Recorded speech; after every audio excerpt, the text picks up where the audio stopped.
Au nom du Père, du Fils et du Saint-Esprit, ainsi soit-il. Nous étions restés au jugement donc donné par les princes des prêtres et les princes du temple qui demandent aux apôtres de ne plus prêcher le nom de Jésus, et Saint Pierre répond: voyez vous-même si nous pouvons vous obéir. Et les princes des prêtres étaient tellement gênés du grand miracle de ce boiteux du temple infirme et devenu maintenant saint, eh bien qu'ils les avaient relâchés ne sachant pas que faire. Donc les apôtres sont relâchés et une fois délivrés, eh bien, ils vont raconter tout ce qui s'était passé aux disciples qui attendaient le dénouement de cet emprisonnement. Et les disciples, eh bien, avec les apôtres, eh bien, vont louer Dieu de cette heureuse fin en disant ceci: Seigneur, qui avait créé le ciel et la terre et qui avait dit par le Saint-Esprit, et ils vont citer un psaume du prophète David: pourquoi les nations ont-elles frémi et médité de vains complots? Les rois de la terre ne se sont assemblés et levés contre le Seigneur et son Christ. Voilà.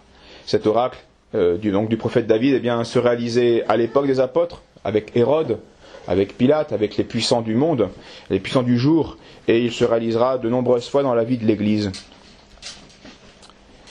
Et il est à remarquer que d'autres oracles avaient prophétisé que les nations se soumettraient au Christ. Et ceci s'est aussi réalisé, et c'est ce qu'on appelait la chrétienté. Mais il faut le remarquer, une grande historienne, je vous ai remarqué, Marie-Madeleine Martin, parce qu'en fait, la chrétienté, cette soumission des nations au Christ, eh bien, elle n'a été qu'une parenthèse dans l'histoire de l'humanité, et en fait a été un miracle social qui a eu lieu et qui a cessé par la faute des hommes. Et que c'est plus les prophéties qui manifestent l'aveuglement et la rébellion des nations qui dominent plutôt malheureusement l'écriture sainte, à commencer par l'évangile de Saint Jean que nous disons à chaque messe, hein, il est venu chez les siens et les siens ne le reçoivent pas. Puis les apôtres, les disciples continuent leur prière d'action de grâce. Et maintenant, Seigneur, disent les disciples et les apôtres, considérez leurs menaces et donnez à vos serviteurs d'annoncer votre parole avec une pleine assurance, pour qu'ils fassent des miracles par le nom de votre saint serviteur Jésus. Les apôtres, remarquez-le bien, donc ne prient pas pour la destruction de leurs ennemis, mais pour avoir la force de les affronter. Oui, la nuance est importante. Même si on peut parfois prier aussi pour que les ennemis disparaissent. Il y a des prières liturgiques et des messes pour cela, contre les ennemis de l'Église. Mais il ne demande pas non plus d'être donc exempt des souffrances.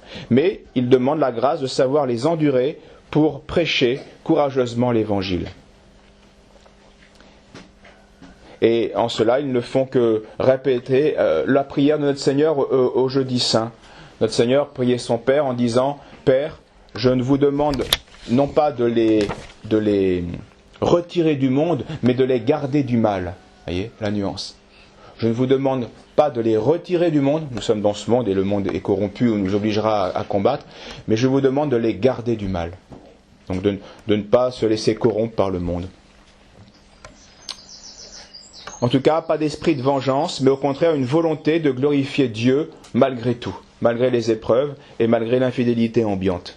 Et ceci doit être certainement notre prière encore aujourd'hui, pas seulement celle des premiers chrétiens. Quand ils eurent prié, dit saint Luc, le lieu où ils étaient rassemblés trembla de nouveau, et ils furent tous remplis de l'Esprit Saint. Donc c'est pas une nouvelle Pentecôte, c'est une nouvelle Pentecôte si vous voulez, mais non pas dans les effets essentiels, puisqu'ils ont reçu le Saint-Esprit, mais c'est une nouvelle ferveur, une nouvelle manifestation extérieure de la grâce pour consoler les apôtres. Ce nouveau prodige de Dieu avait pour but de rassurer les apôtres, de les consoler des menaces des princes et des sénateurs juifs qui pesaient sur eux, car ils ont été relâchés, mais ils ont un ordre. Et cet ordre, ils l'ont enfreint, ils le savent, puisqu'il est nul. N'empêche que ce sont les puissants qui ont donné cet ordre mauvais. Et donc, les apôtres ne sont pas ignorants au point de savoir que ça ne s'arrêtera pas là. Cette consolation devait aussi leur donner une fidèle intrépidité, donc devant les épreuves qui allaient venir. C'était les débuts de la chrétienté, les débuts de l'Église, et une aide toute particulière était certainement très nécessaire. Et c'est pourquoi en ces débuts, eh bien, les fidèles et les apôtres demandent avec raison le pouvoir de faire des miracles au Seigneur. C'est ce qu'ils demandent explicitement, le pouvoir de faire des miracles en prêchant le saint nom de Jésus. Car sans ces miracles, eh bien, il leur était presque impossible de prouver la résurrection de notre Seigneur Jésus-Christ. Pourquoi en nos derniers temps, eh bien, nous ne faisons plus cette prière, ou même plutôt, il y a toujours des miracles, mais il y en a beaucoup moins de la part de l'Église. À l'époque d'apostasie, certainement, mais ça n'explique pas tout. On pourrait dire que, d'une certaine manière, il n'y a plus besoin de miracles aujourd'hui pour prouver la résurrection de notre Seigneur Jésus-Christ. Notre époque, notre dernière époque, notre époque d'apostasie, eh bien, a le miracle sous les yeux et elle le méprise. C'est le Saint-Suaire de Turin. Vous voyez, ce linge miraculeux où le Christ ressuscitant, où le Christ crucifié ressuscitant imprime son image sur un linge qui foisonne de miracles et d'explications. Eh bien, c'est notre siècle de technicité, de progrès qui a pu mettre en évidence tous ces aspects extraordinaires de ce linge et qui méprise la personne qui a imprimé son image, qui n'est autre que notre Seigneur Dieu lui-même. Le miracle, on l'a. Le miracle, il est là et il est constant. Il est constant. Et il prouve, d'une certaine manière, il ne donne pas la foi, mais il prouve la résurrection. Il manifeste la résurrection du Christ.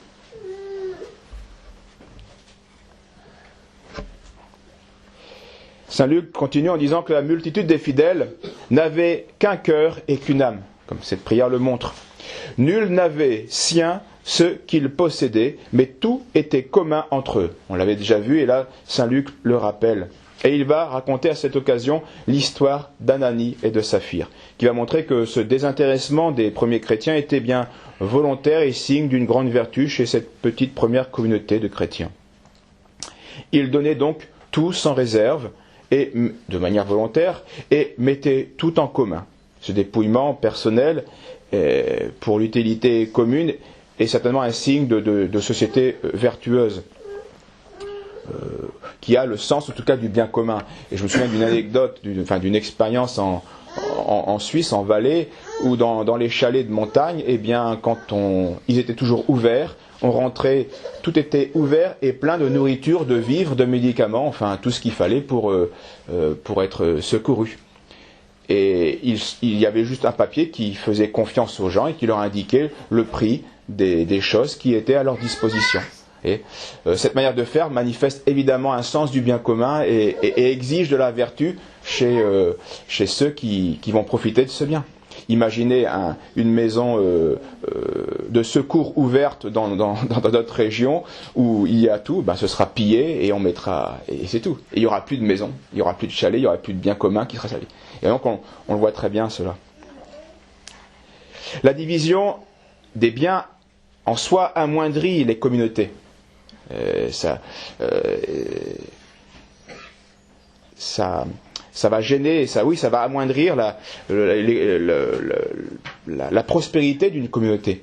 On le voit aussi dans l'histoire avec la fin de Charlemagne qui divise son royaume avec ses 3 fils, ou on peut le voir avec même l'histoire profane chez les Grecs. Cette division était souvent l'annonce d'une source d'appauvrissement et de division même de notions du bien commun, etc. Il faut quand même rajouter une remarque importante, c'est que depuis le péché originel, eh bien, la masse n'est pas vertueuse. La masse des gens n'est pas vertueuse, elle est au contraire bien blessée par le péché et donc ne pratique pas la vertu. Et donc la mise en commun, eh bien, parfois pourrait être, à cause de cet élément, eh bien, pourrait être nuisible, à cause de l'égoïsme des gens, de la négligence ou de l'injustice qui est fréquente. Enfin, revenons en tout cas sur ce qui se pratiquait dans la première chrétienté. Les premiers chrétiens, eh bien, offraient le spectacle d'un monastère tout simplement, qui regrouperait comme des religieux. Et donc Saint Luc va raconter cette histoire de ce couple de chrétiens, Ananie, l'époux, et Saphir, son épouse. Ananie, donc l'homme, vendit un champ et retint une partie du prix pour lui, en accord avec sa femme. Et il apporta le reste aux pieds des apôtres. Donc, il va tricher sur le don qu'il fait. Il prétend tout donner, et en fait, il a gardé une partie.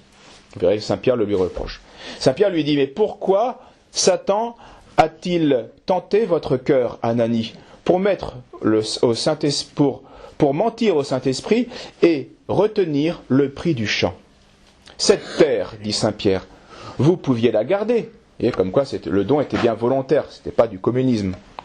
Cette terre, vous pouviez la garder, et une fois vendue, sa valeur restait en votre puissance. Ce n'est pas aux hommes que tu as menti, mais à Dieu. Et à ces paroles, Ananie tomba et mourut. 3 heures après, sa femme, ignorant tout ce qui s'était passé, fut aussi questionnée par Saint Pierre, pour la provoquer au repentir. Ce champ, dit Saint Pierre, a-t-il été vendu tel prix ? Oui, répondit Saphir. Comment avez-vous pu vous entendre pour tenter le Saint-Esprit du Seigneur ? Voici que ces gens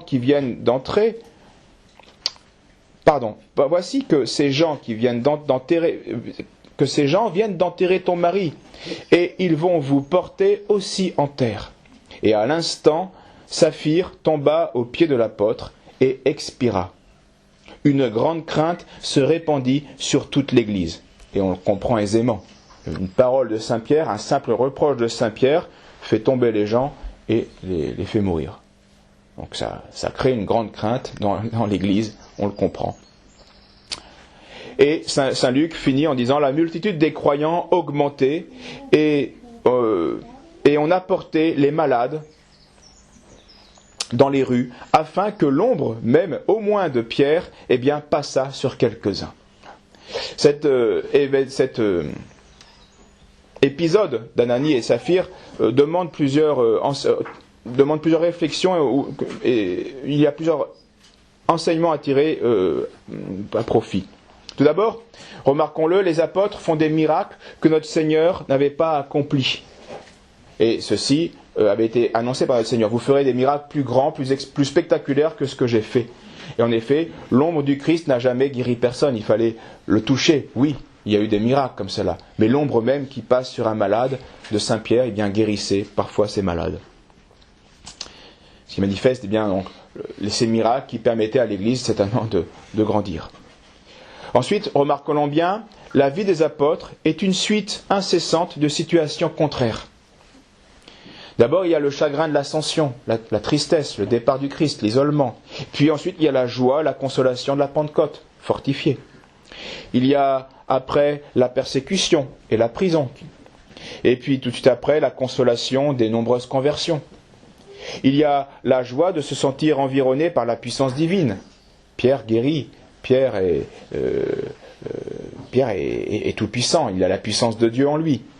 Mais il y a aussi l'accablement de l'insensibilité, de l'aveuglement des Juifs, de l'insensibilité et même de l'infidélité de certains chrétiens. Bref, nous allons le voir et nous le verrons encore, toute la vie des apôtres n'était qu'une alternance de tristesse et de joie, d'épreuve et de consolation. Et en cela, les temps n'ont pas changé. On peut être enfin surpris de la sévérité du jugement et du châtiment opérés par Dieu et par Saint Pierre. On pourrait se dire, mais où est le bon pasteur annoncé par Jésus ?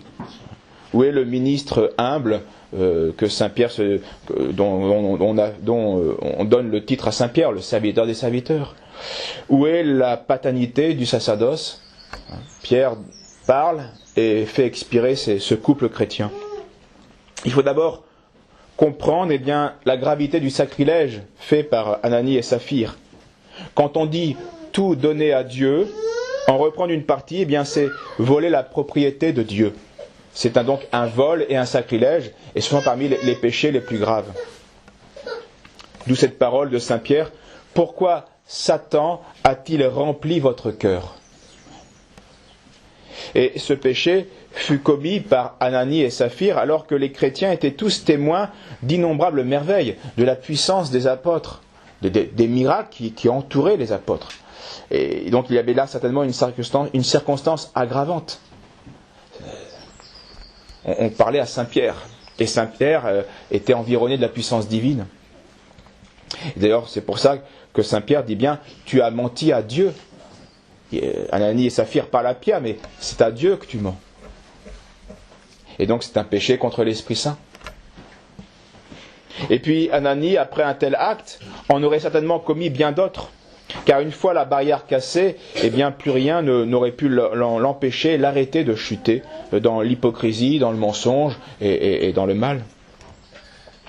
Les chrétiens aussi devaient être avertis qu'on ne se moque pas de Dieu impunément.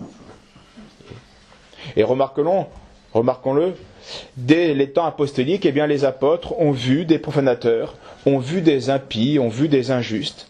Il y a eu même, après l'apôtre Judas, qui est au summum, au sommet de la hiérarchie, eh bien nous voyons aujourd'hui dans Saint Luc un autre exemple chez les chrétiens, Ananie et Saphir.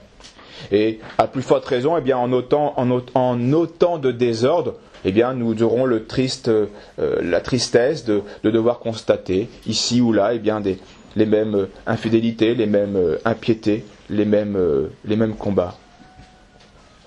On a beau être chrétien, on peut être infidèle.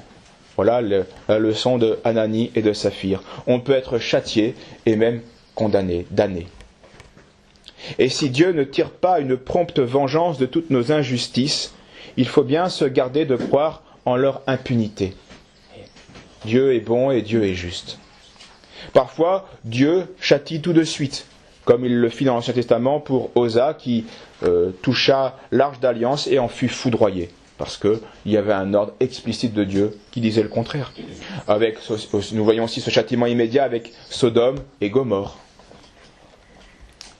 Mais parfois, eh bien Dieu châtie uniquement dans l'autre monde. Alors que l'exemple d'Ananie et de Saphir, eh bien, nous donne la crainte de Dieu et empêche de trop nous rassurer et surtout nous engage à ne point professer le nom de chrétien, à ne point profaner le nom de chrétien que nous portons. Si nous péchons beaucoup, eh bien, et que nous ne sommes point châtiés si bas, il faut trembler, car c'est que notre châtiment, eh bien, sera pour plus tard. Et plutôt que d'étudier à éviter une punition de nos fautes, eh bien, il faut au contraire mettre tout notre zèle, toute notre ardeur à chercher à éviter les fautes. Bref, évitons les murmures, les rébellions, les manques de soumission à la volonté et à la providence de Dieu. Fuyons surtout l'hypocrisie et ne cherchons à ne pécher ni contre Dieu, ni contre nos frères. Veillons à nos vrais intérêts et cherchons ainsi à mériter la clémence de Dieu. Au nom du Père, du Fils et du Saint-Esprit, ainsi soit-il.